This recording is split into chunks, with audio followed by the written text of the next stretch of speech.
Hello दोस्तों, स्वागत है आपका सक्सेस विथ राहुल चैनल में।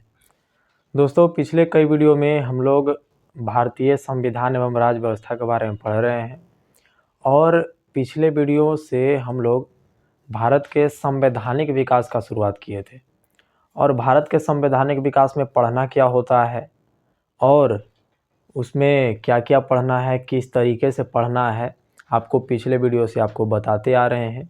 तो अगर आप इस वीडियो को डायरेक्ट देख रहे हैं और पिछले वीडियो को आप नहीं देखे हैं तो आपसे निवेदन है कि पहले पिछले वाले वीडियो को देख लीजिए, तभी आपको ये वाला समझ में आएगा। नहीं तो आपको ये वाला वीडियो आपको समझ में आने वाला है नहीं।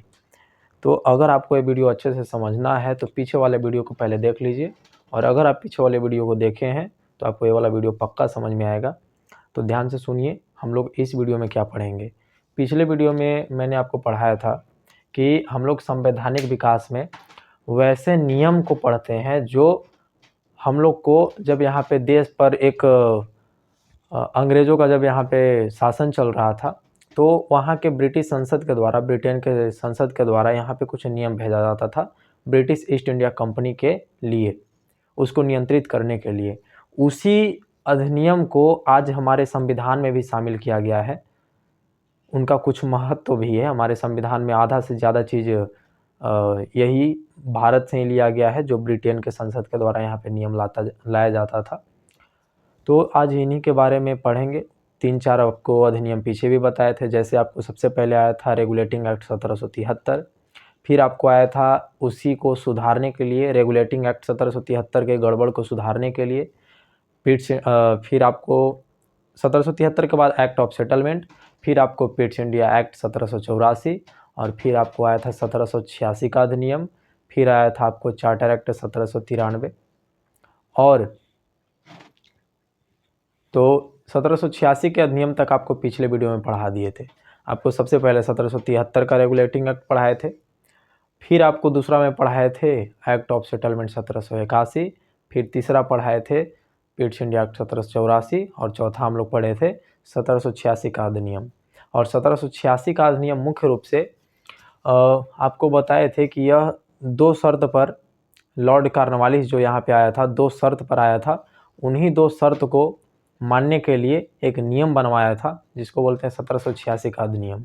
और उसके बाद जो यहाँ पे आया है ब्रिटिश संसद के द्वारा, उसे कहा जाता है चार्टर एक्ट या राजलेख अधिनियम 1793। अब राजलेख अधिनियम 1793 या आप कह दीजिए चार्टर एक्ट 1793।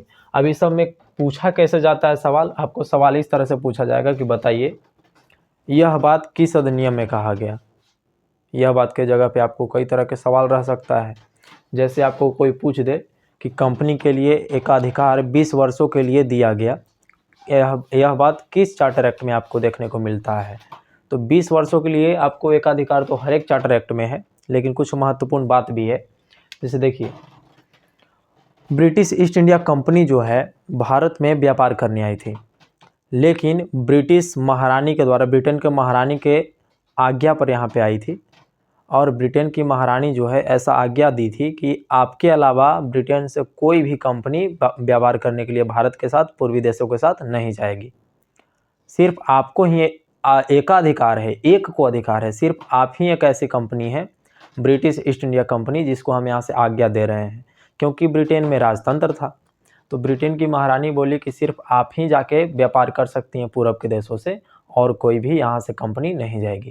यानी कि सिर्फ एक कंपनी को अधिकार दिया गया, उसे ही कहते हैं एकाधिकार। तो एक चार्टर एक्ट है 1793। 1793 के चार्टर एक्ट में कंपनी को 20 वर्षों के लिए एकाधिकार को बढ़ाया गया, एकाधिकार को 20 वर्षों तक के लिए बढ़ाया गया।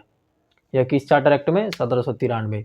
और जितना भी चार्टर एक्ट आपको है 20 वर्षों के अंतराल पर आया। जैसे चार्टर एक्ट 1793, इसमें 20 जोड़िएगा तो 1813, 1813 में 20 जोड़िएगा तो 33, और 33 में 20 जोड़िएगा तो 53। तो टोटल 4 महत्वपूर्ण चार्टर एक्ट ही आपको पढ़ना है। अगला है भारत में लिखित विधि के अनुसार शासन होगा। यानी कि अभी तक 1793 तक भारत में जितना भी शासन होता था वो लिखित विधि के अनुसार नहीं होता था।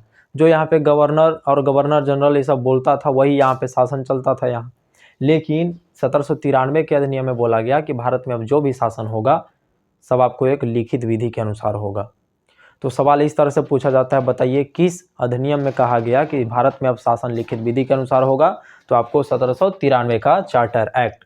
तीसरा कहा गया कि कंपनी का राजनीतिक कार्य ब्रिटिश ताज के लिए है, यानी कि कंपनी जो काम कर रही है यहाँ पे राजनीतिक काम, वो किसके लिए कर रही है, तो ब्रिटिश ताज यानी कि ब्रिटेन की महारानी के लिए कर रही है। यानी कि ब्रिटेन के जो ताज, महारानी का जो ताज होता है ब्रिटेन में, उसी का शासन माना जाता है। अगला चीज़ है कि कंपनी का जो राजनैतिक कार्य है ब्रिटिश ताज के लिए है। बीओसी के सदस्यों का वेतन भारतीय राजस्व से दिया जाएगा। अब जो पिछले वीडियो में नहीं देखे हो बीओसी, उनको थोड़ा दिक्कत होगा।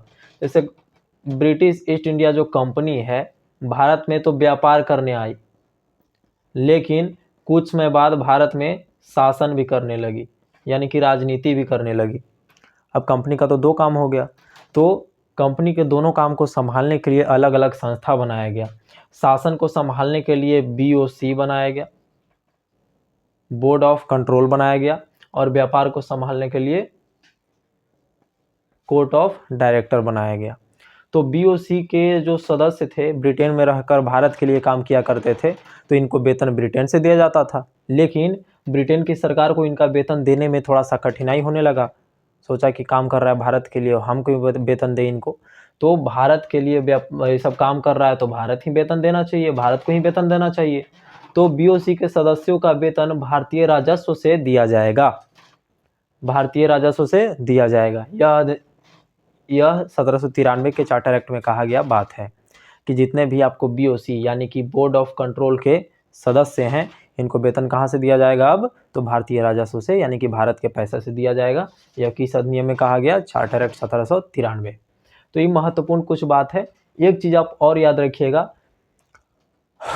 ब्रिटिश सरकार जो है भारत में कुछ अच्छा काम भी की है और कुछ बहुत ज़्यादा बुरा भी है।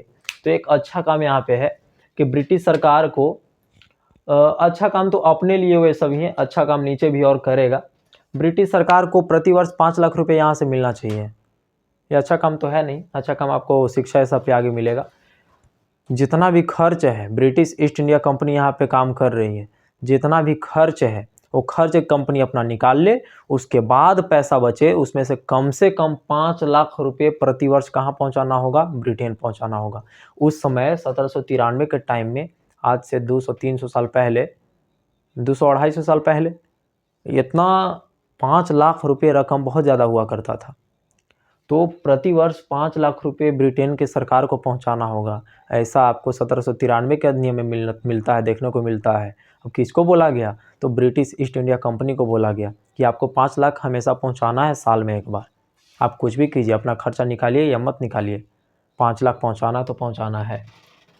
तो ये 3-4 जो बात है, महत्वपूर्ण बात है कि कंपनी का जो कार्य है वो ब्रिटिश ताज के लिए है।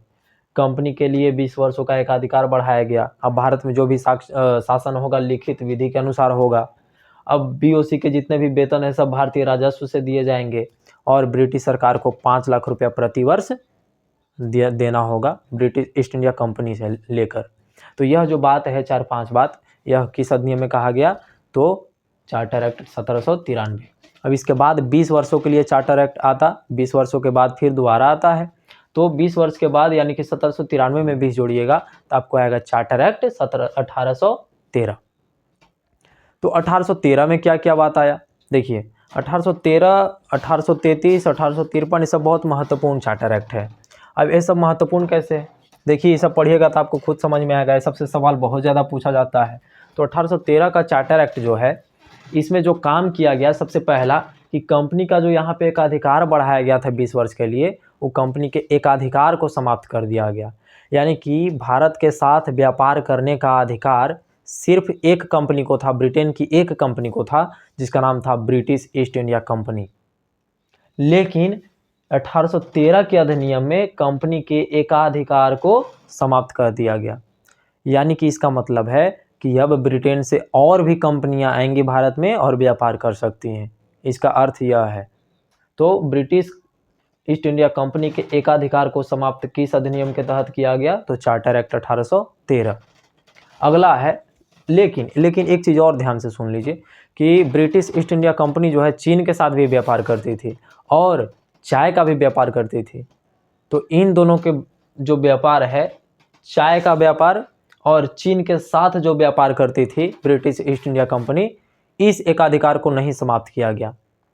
अन्य जगह पर भारत में हर एक जगह पर ब्रिटिश ईस्ट इंडिया कंपनी एकाधिकार बनाकर यहाँ पे व्यापार कर रही थी, तो एकाधिकार तो समाप्त कर दिया गया, लेकिन दो जगह पे एकाधिकार समाप्त नहीं किया गया, एक चाय के व्यापार में और एक चीन के साथ व्यापार में। तो 1813 में व्यापारिक एकाधिकार को समाप्त किया गया, लेकिन किन किन क्षेत्रों में नहीं किया गया, तो चीन के साथ व्यापार और चाय का व्यापार। तो यह है 1813 का पहला। अगला चीज है कि ईसाई मिशनरी को भारत में आने की छूट मिल गई। इसका मतलब कि इससे पहले ईसाई मिशनरी को भारत में आने की अनुमति नहीं थी, तो हाँ, सच में नहीं थी। इससे पहले 1813 से पहले भारत में ईसाई जो पादरी सब होते हैं, ईसाई धर्म के लोग जो होते हैं, भारत में आकर अपना धर्म का प्रचार प्रसार नहीं कर सकते थे। लेकिन जब 1813 का चार्टर एक्ट आया तो इसमें बोला गया कि ईसाई मिशनरी अब भारत में भी आ सकते हैं और अपने धर्म का प्रचार प्रसार कर सकते हैं। तो किस एक्ट में कहा गया कि ईसाई मिशनरी भारत में आकर प्रचार प्रसार अपना कर सकते हैं? तो चार्टर एक्ट 1813। अगला है शिक्षा पर भारत में प्रतिवर्ष 1 लाख रुपए खर्च किए जाएंगे। ब्रिटिश ईस्ट इंडिया कंपनी को बोला गया कि आप लोग खर्च कीजिए, शिक्षा पर खर्च कीजिए, और कितना कीजिए? तो एक वर्ष में कितना? 1 लाख रुपया। और यह आज्ञा मिल कहाँ से रहा है? तो ब्रिटिश संसद से। ब्रिटिश संसद के द्वारा कहा गया कि शिक्षा पर प्रतिवर्ष 1 लाख रुपए खर्च किए जाएंगे। शिक्षा पर कितने किए जाएंगे? 1 लाख रुपया प्रतिवर्ष। एक साल में आपको 1 लाख रुपया शिक्षा व्यवस्था पर खर्च करना है। इतना ही नहीं, आपको यहाँ के भारतीय ग्रंथों के विकास पर या इसके लिए फंड निकालने का भी आज्ञा दिया गया था संसद के द्वारा कि यहाँ का जो ग्रंथ है इनके विकास के लिए काम किया जाए, उसके लिए भी फंड निकाला जाए। लेकिन योजना, अधिनियम, ये सब धारा का धारा रह जाता है, करप्शन के आड़ में सब चला जाता है। तो अगला चीज़ है 1813 के चार्टर एक्ट में बस 3-4 बात आपको महत्वपूर्ण याद रखना है, जिसमें से आपको 1-2 बता दिए कि कंपनी के एकाधिकार को समाप्त किया गया, लेकिन चाय और चीन के साथ व्यापार में नहीं किया गया। अगला है कि ईसाई मिशनरी को भारत में आने की छूट मिल गया, और शिक्षा पर भारत में 1 लाख रुपया प्रतिवर्ष सरकार खर्च करेगी। और उस समय सरकार किसकी? तो अंग्रेजों की। तो अगला है कि गवर्नर, गवर्नर जनरल तथा सेनापति, ये तीनों की नियुक्ति अब सम्राट की अनुमति से होगी। सम्राट यानी कि ब्रिटेन के राजा।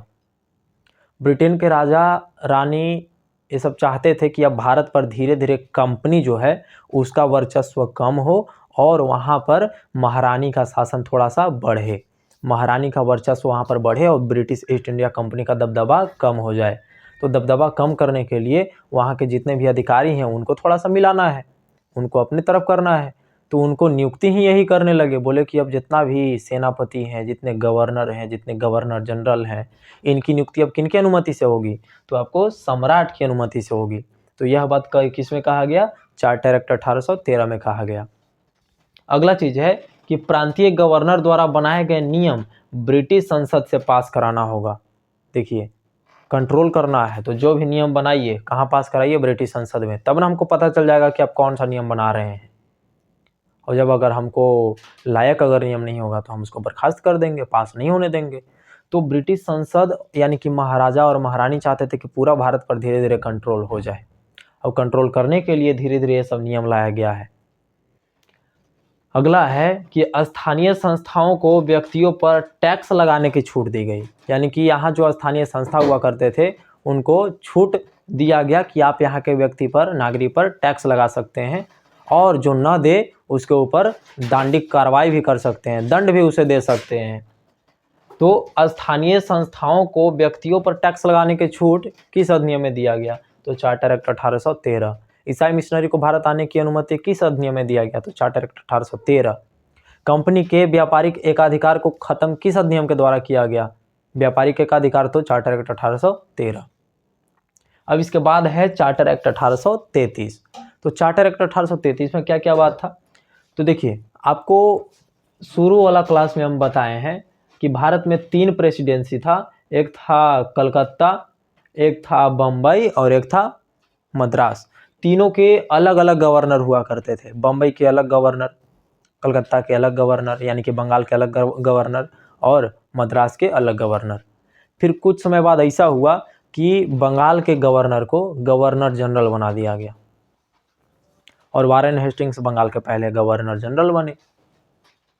तो 1833 में क्या होता है कि जो बंगाल के गवर्नर जनरल थे, 1833 में गवर्नर जनरल विलियम बेंटिंग थे वहाँ के बंगाल के, उनको पूरे भारत का गवर्नर जनरल बना दिया गया। अब पूरे भारत के लिए गवर्नर जनरल बन गए तो गवर्नर जनरल अब पूरे भारत के लिए काम करेंगे। तो बंगाल के गवर्नर जनरल, जी मतलब गवर्नर जनरल को भारत का गवर्नर जनरल बना दिया गया। तो बंगाल के गवर्नर जनरल को भारत का गवर्नर जनरल किस अधिनियम में बनाया गया? तो 1833 के अधिनियम में। और सबसे पहले बने कौन? तो लॉर्ड विलियम बेंटिंग सबसे पहले गवर्नर जनरल भारत के पहले गवर्नर जनरल बनने वाले कौन है व्यक्ति? तो लॉर्ड विलियम बेंटिंग। किस अधिनियम के तहत? 1833। अब देखिए, गवर्नर जनरल पूरे भारत के लिए काम कर रहे हैं तो उनको सहायता के लिए कुछ चाहिए कि नहीं चाहिए?